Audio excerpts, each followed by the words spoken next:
So hello, welcome to Wayne's Wheelhouse. Uh, so what we're going to do today, a little bit more gardening, make the most of the weather while we've got it at the moment. But yeah, so all I've done here is I've just got a bed really ready for planting up a memory garden. It's something that I've been talking about with my wife for some time. As you know, we've same as all of you guys out there really, we've all lost somebody. It's just something that we've wanted to do, just a little area in. We've only got a small garden.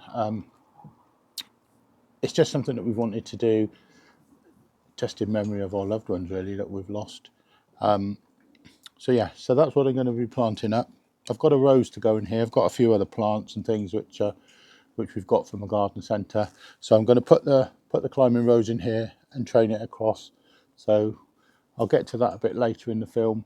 But yeah, but before that, what I'm going to do, I'm going to do a little bit of pruning, a little bit of tidying up of a rose that I bought, which is actually on the side of my shed.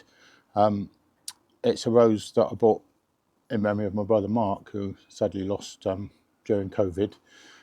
Yeah, so the name of the rose is called Heaven Scent, as in the scent of a rose.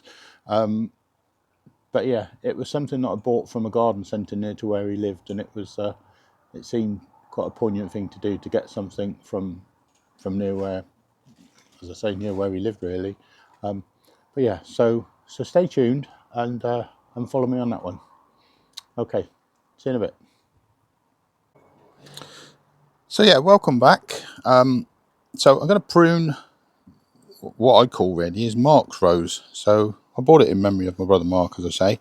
I made a bit of a mistake, I'm afraid. I just googled the name because I wasn't. It was one of those things. I said it on the last little clip. It's actually called Scent, as in scent as you smell, scent, Scent from Heaven. And as I say, I bought it at a local garden centre that was near where he lived. So yeah, so I'm going to it's a climbing rose. So I'm going to I've just cut all the tapes off of it. So where it was fanned out, I've cut all the little say tapes, strings that I had it attached to the little bit of trellis there, just so I can show you what I'm going to do. Because climbing roses, they tend to flower on the lateral, so they really need to be trained horizontally really to get the most flowers.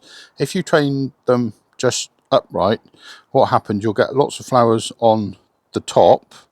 So on the top of the stem, if you like, you'll get lots of flowers on the top, but you won't get any flowers lower down, which is what you really want. So you really want it to sort of be tied along horizontally, and then you do get more blooms.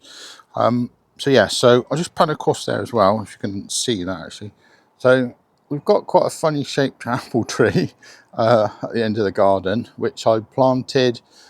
I mean, we've been here 5 years now, so I've done quite a lot of work since we've been here, to be fair. The garden I will show on different videos in the future. It's a bit of a transformation really. It's still messy in places. It's like a work in progress, like all gardens are really. But the apple tree is a variety called Sun Gold. Excellent variety. We had a good crop last year, even though it's a very small tree, as you can see. It's only a few years old. But yeah, so that's all been pruned. That was pruned a few days ago actually. Again, some people say, oh, I've left it too late, but it's weather permitting, time permitting, time restraints with work and one thing and another. But yeah, again with the roses, ideally you want them done, some people say January, February time, but it's March is usually okay. I've never had a problem in the past, as I say. But as I always say, I'm not an expert gardener. I just do things that work for me. They're just trial and error, a lot of it. Things that I've picked up over the years, things that I've learned, things that I've watched on the telly. Yeah, so that's it. So what I'm going to do is explain a couple of things. So these are just basically Darlac secateurs that I use. So these are quite good quality ones. As I say, I don't have any affiliate links. It's just products that I use, things that has worked for me. My gardening knife, I don't know if you can see it down there. I'll just come down and get it closer. Bear with me. So that's just my gardening knife. So it's an Opinel, one of the French ones, and it's a number 6. So that's my gardening knife. Always use a glove because obviously quite thorny. But yeah, so that's that. So what I've done, that is a new piece of wood that I've actually just recently put in. So that's another horizontal piece to tie the bits in. So one thing to remember when you're pruning, not just roses but anything really, just remember the three, what they call the 3 Ds. So if you're pruning, you take out anything that's dead, diseased or damaged. So those are the 3 Ds that you remember. So yeah, so I'll just crack on. So as you can see down there, there's some dead wood. So we won't even bother cutting that to a bud because it is dead. So I'll just get rid of that in there.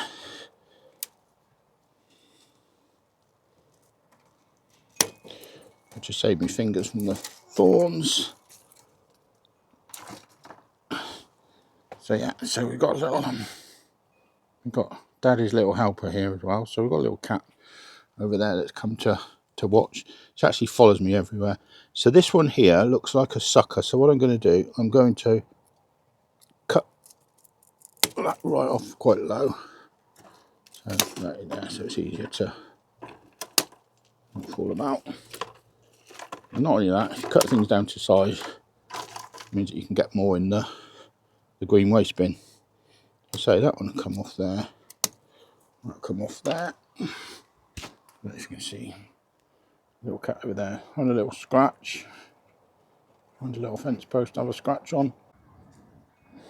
So what I've done, as you can see, I've trimmed what I can. So remember the 3 Ds. So I've taken out anything that's dead, anything that's diseased, anything that's damaged. Another thing that you can add to that as well is anything that's overlapping. So if you've got things that are overlapping, sort of crossing crossing over each other, or anything that's been rubbing, so it's obviously been damaged, cut those out as well, because you will get shoots that come from one of the buds. These are new this year's growth here, so I've left that. So what I'm going to do, as it continues to grow a bit higher up, what I will do is just tie it along the horizontal beams, so it actually, as I say, it flowers on the lateral, so it flowers on the horizontal stems rather than just having a couple of flowers on the top stems there. So yeah, so I've cut the diseased stuff out at the bottom. These ones I'm going to leave to grow a little bit more because they're too further this way, if you like, although there are 2 good new shoots there.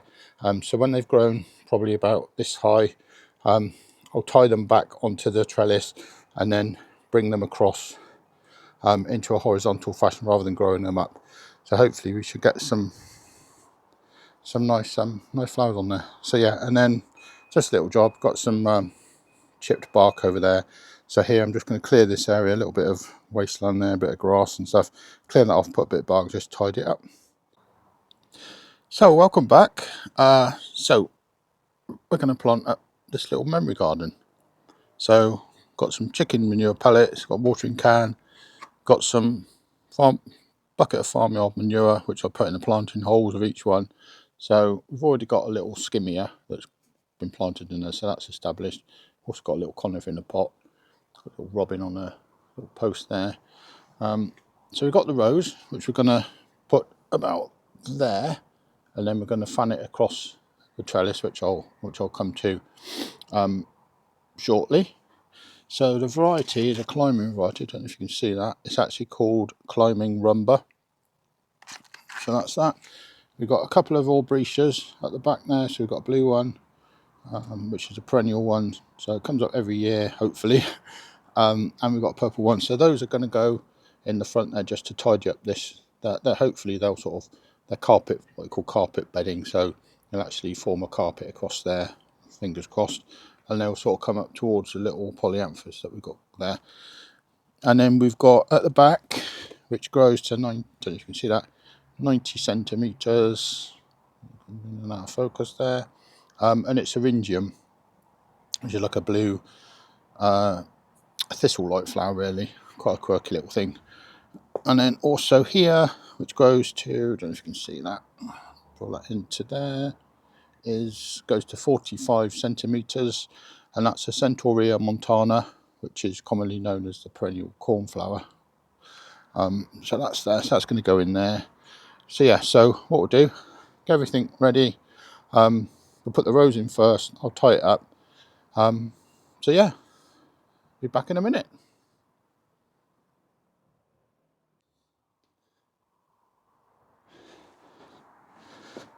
So, as you can see, I've already planted the rose. So what I'm going to do is give it a little firming with my foot.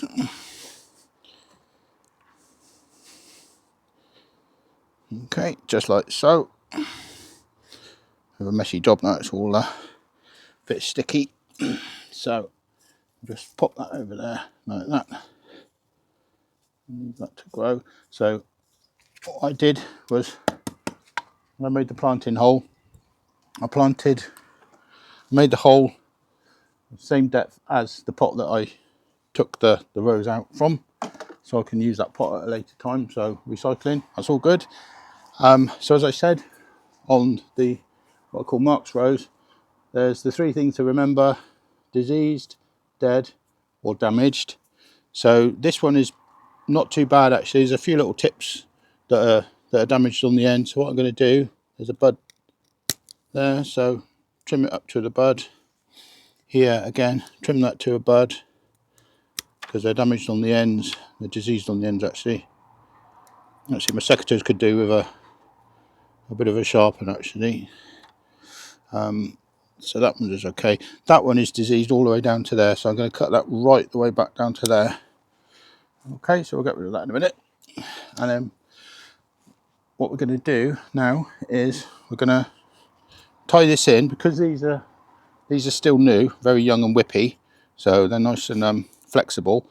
I'm going to make the most of that and tie them in while they're nice and young and pliable. So I'll cut a few lengths of string. I tend to put the ball of string in my pocket, and then if it's like a centre roll that comes out of the middle, so then you can just pull them out. Cut a few lengths, what I need. So what I've got there, just a couple more maybe. That's it. Put a knife down there. So what I'm going to do is fashion that across there like that. Tie it in.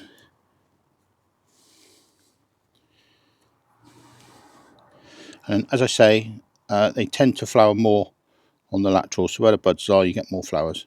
Well, that's the theory anyway. So in the next couple of months, when we do a little bit of an update on how the garden's doing, you'll be able to see whether it's worked or not. As I say, this is what you should be. This is what all the books tell you to do. As I say, I'm an amateur gardener. I do things that work for me. I do things that I've learned over the years. It is all trial and error, but you know, sometimes you get it right, sometimes you don't. But then that's gardening. It really is what it is. So I don't know if you can see the trouble I'm having with that piece of string there. So I think I need a longer piece. So what we'll do, put a longer piece in there. That's a bit better. I was a little bit stingy on my string there. And so you can tell I got Yorkshire blood. But no, there we go. Oh, that goes in there like that. So then this one I can bring across here. As I say, what we're trying to do is to get it growing horizontally if we can. Yeah, so all that one across there. And as I say, this is all new now, so this is going to grow across here in the next few weeks or so. So put that one across there, and it'll grow once it's. I'll tidy that up in a minute, because that's not good. That will introduce disease actually, a little of a ragged end like that. So I'm going to need a bit of a longer piece of string. How long's a piece of string? They all say. But anyway, we'll put that in there.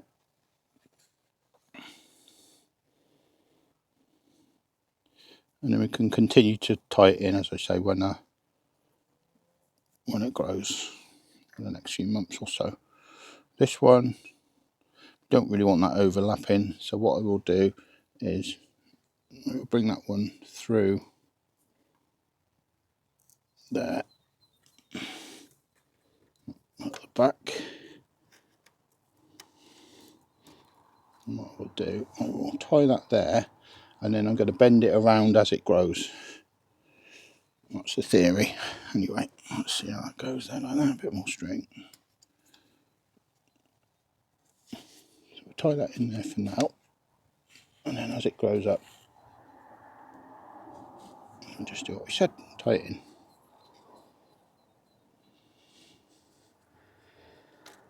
Okay, so I'll trim all the edges off in a minute, just tidy it up a bit. Just get rid of all the bits and pieces. So put those there. So here I'm going to put the Albrecia. So I'm going to pop the Albrecia in here. These have been pre-watered. So just tease the roots out a little bit. So what I'll do is make a hole.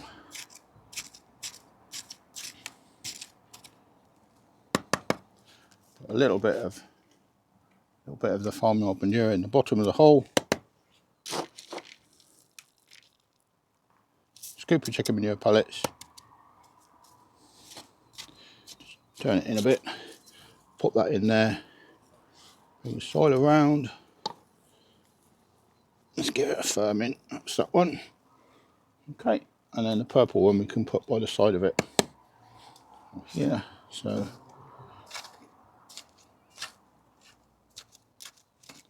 same again.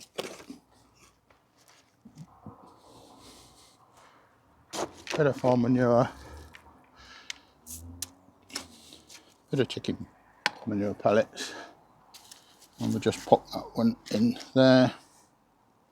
So I've got a couple of extra pots there which we always use. So tease the roots out a little bit. The label back. So that's there.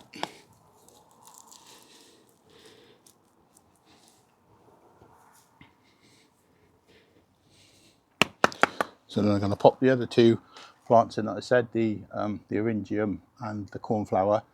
So yeah, I'll show you what we do just to tidy it up. So trim the little strings off, put a little bit of a forest bark down just to tidy it up a bit. Okay, so be back shortly.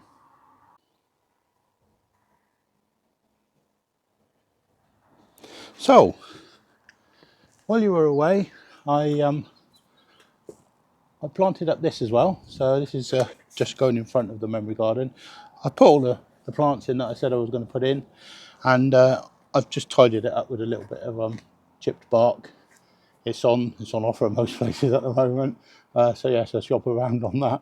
I won't tell you where to get it from, but yeah, some of the supermarkets have it. I think Wick sell it, B&Q, all those places. It's all for sale at the moment, just to tidy your garden up really. But anyway, most importantly, thank you very much for watching. I hope there's a few little things on there that you found helpful or useful. As I say, I'm an amateur gardener. I'm not an expert by any means. Just things that I do, things that has worked for me over the years, really. But yeah, so keep tuned. There's going to be more content on the gardening. Definitely going to be more content on the biking over the next weeks, months, years, hopefully. All being well. Yeah, so there will be more content coming in. I'm hoping, if I can, life permitting really, work and other commitments that I've got at the moment, I'm hoping to put one video up a week if I can. I'm going to try that anyway, see how we get on anyway. But no, thanks again for watching. Hit a like, hit a subscribe if you would like to. If you want to put a comment, I will always answer the comments. And thank you very much again. So yeah, so take care, and I'll see you on the next one. Bye for now.